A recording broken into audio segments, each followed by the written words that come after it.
Gimkit has a collaborative game making feature that allows your students to come up with the review questions. This can be an awesome way to put more ownership on the students, though I definitely recommend that you familiarize yourself with playing regular Gimkit before attempting a Gimkit Kit Collab. To access the Kit Collab, you're going to go to gimkit.com, and it's going to be one of the options over on your left-hand side.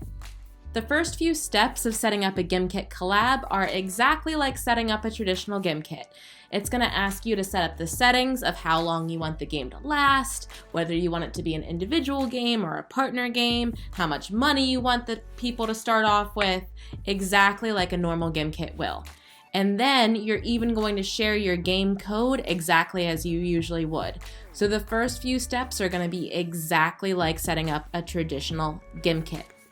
The thing is though, when you share your game code, you're really going to need your students to sign up with their real names for this. Sometimes when we play a regular Gimkit, you can have kids use fun names.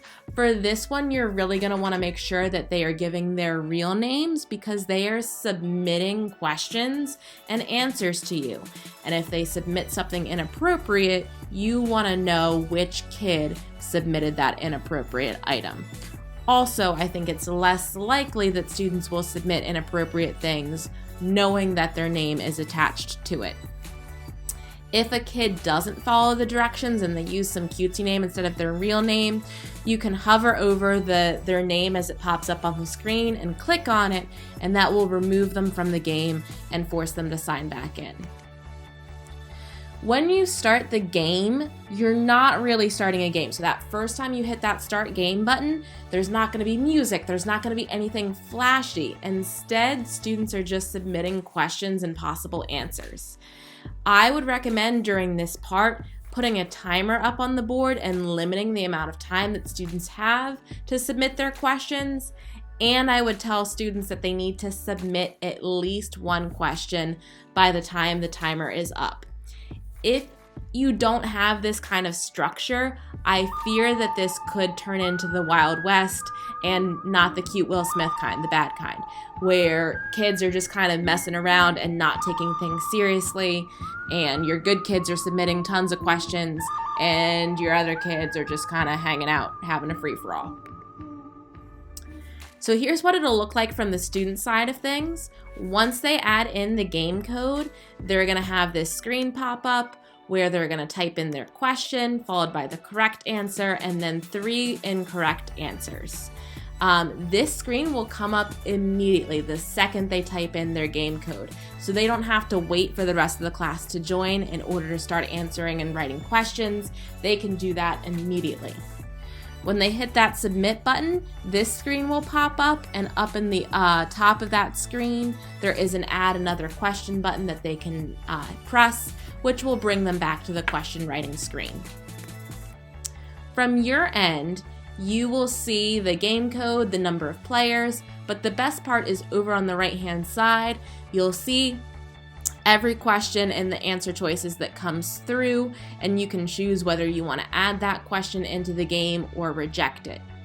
You'll also see all of the names of your players, and to the right of your player's name in a little purple circle, you'll see a number. That number indicates how many questions that student has submitted. So you'll want to see that at least all of your players have at least the number 1 written next to it. Once you have a good amount of questions and you've got questions from each kid, you'll hit the start game button, and that's where the game actually begins, and it will look exactly like a regular Gimkit, except it's questions written by your students instead of questions written by you. One important thing to note is that you can only collab once, meaning that once you actually start the game and have your students answer the questions, there isn't a way for the kids to go back and add more questions.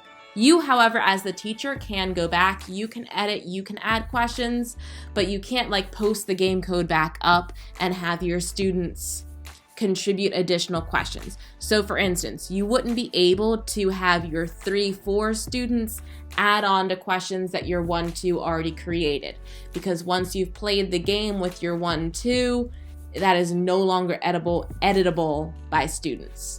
So If you were to do this with your 1, 2, your 3, 4, your 6, 7, for example, you would need to create a kit collab for your 1, 2, one for your 3, 4, and a separate one for your 6, 7.